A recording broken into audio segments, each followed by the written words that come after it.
Ladies and gentlemen, the question which I wanted to ask you, do you think Matiang'i is going to beat William Ruto?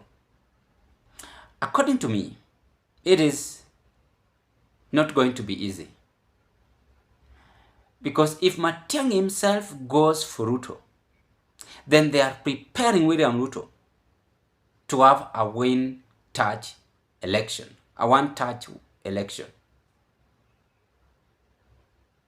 In other words, I can say it.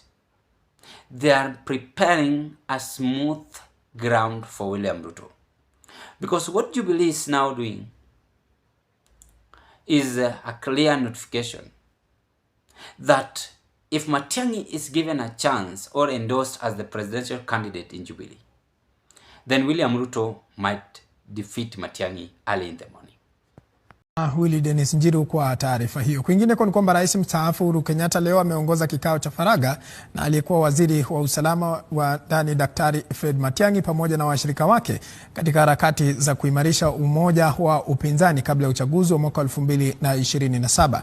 Katika kikao cha leo, Kenyatta ambaye anaunga mkono azma Matiang'i kuwania urais ameutaka upinzani kuungana na kushirikisha viongozi wote akiwemo aliyekuwa naibu rais Rigathi Gachagua ambaye rais mstaafu anasemekana amekubali kushirikiana naye. Dalili za ushawishi wa rais mstaafu Uhuru Kenyatta katika mipangilio ya upinzani kumenyana na rais William Ruto katika debe mwaka 2027 ziliibuka hii leo baada ya Uhuru kufanya kikao na aliyekuwa waziri wake wa usalama Daktari Fred Matiang'i. Kando na Matiang'i, kikao hicho kilichofanyika hapa Nairobi kilihudhuriwa vilevile na seneta wa Kisii Richard Onyonka, katibu mkuu wa chama cha Jubilee Jeremiah Kioni, aliyekuwa waziri wa mawasiliano na teknolojia Joe Mucheru, aliyekuwa katibu katika wizara ya usalama Daktari Karanja Kibicho na aliyekuwa mkuu wa kitengo cha rais cha utekelezaji miradi Andrew Wakahiu. Mkutano huo ukimtwika Matiang'i jukumu la kujitokeza na kuzungumza na Wakenya na viongozi wenza katika vyama vingine vya upinzani ili kuunda muungano wa upinzani. They have said that they would be happy if Kenyans would accept to have Matiang'i as a Jubilee presidential candidate. And they have also emphasized the need to ensure that we are working with other like-minded leaders who also believe that UDA has mismanaged the affairs of this country. Na kwa mara ya kwanza washirika wa rais mstaafu wamesema yuko tayari kufanya kazi na aliyekuwa naibu rais Rigathi Gachagua ili kuimarisha umoja wa upinzani, huku akisemekana kushabikia ujasiri wake dhidi ya serikali. Rigathi is also doing some commendable work. Ile kazi anafanya ni watu siwajui ni akina nani wangeweza kufanya hiyo kazi, na so hata yeye tunataka akuja hapa.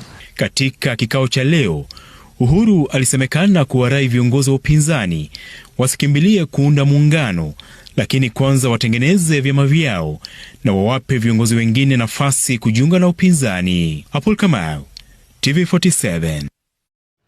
Now, I want us to dig deep into this because you've listened and watched that video clip.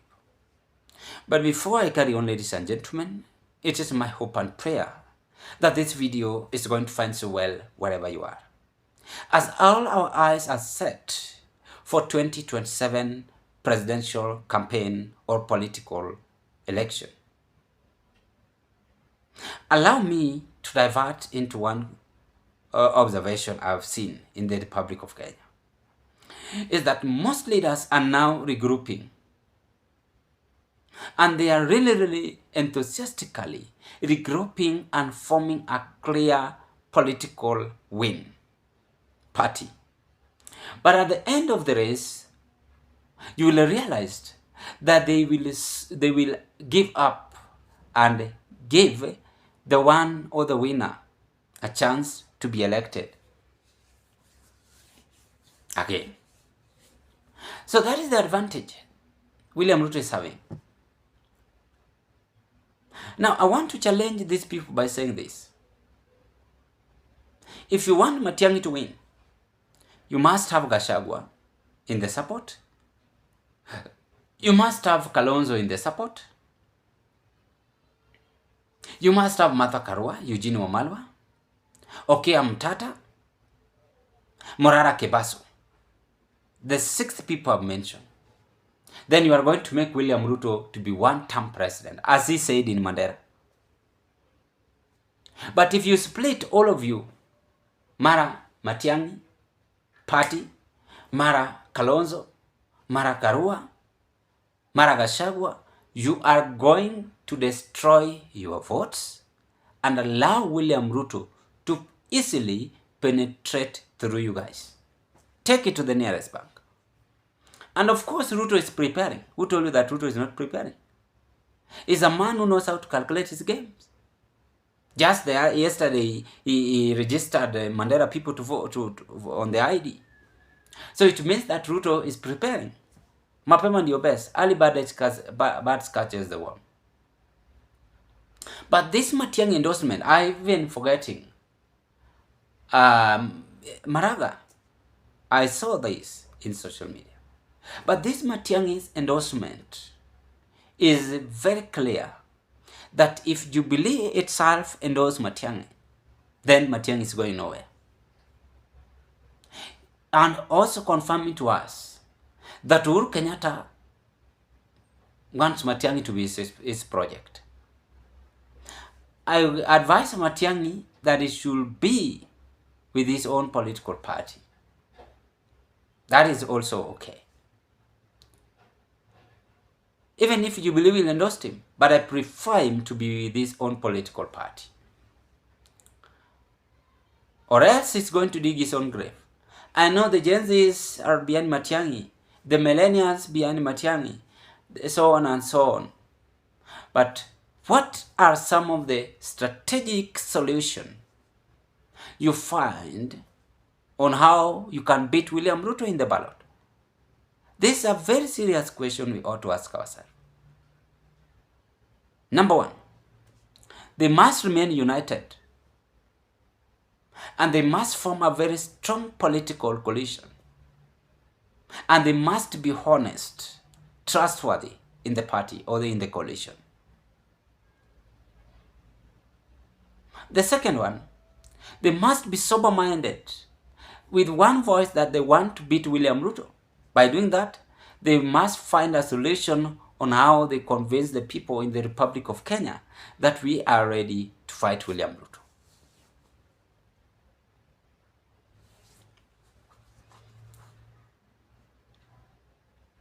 So we are forgetting this, yet you are endorsing Matiang'i. Obvious, they will come and say, yes, Matiang'i, Matiang'i, Matiang'i. But have you concluded at the last lap? Hapo ndio Ruto huwa anawangoja, anawagonga kabisa. Ndio mjipange tena next time. Na hii ndio alifanyia Raila Odinga. And let us not lie. If wananchi voted Matiang'i block, for instance, Central block, Kambani block, because I know what worries me, Kalonzo cannot accept to be Matiang'i's deputy. Never. Unless they change tactics. But if they want to endorse Kalonzo Musyoka, Matiang'i deputy, then others be running mate like UDA, government of shares, then it will be okay. But I prefer that also can work. I disagree with only what Matiang'i Jubilee is doing for Matiang'i. That is what I disagree with. Anyway, politics is always well planned, well drafted for any politician to achieve whatever he or she wants. Uhuru might confuse you and you don't know what is stake. But personally, as I have said, Matiang'i and Uhuru Kenyatta should think big before they fight William Ruto. That is it.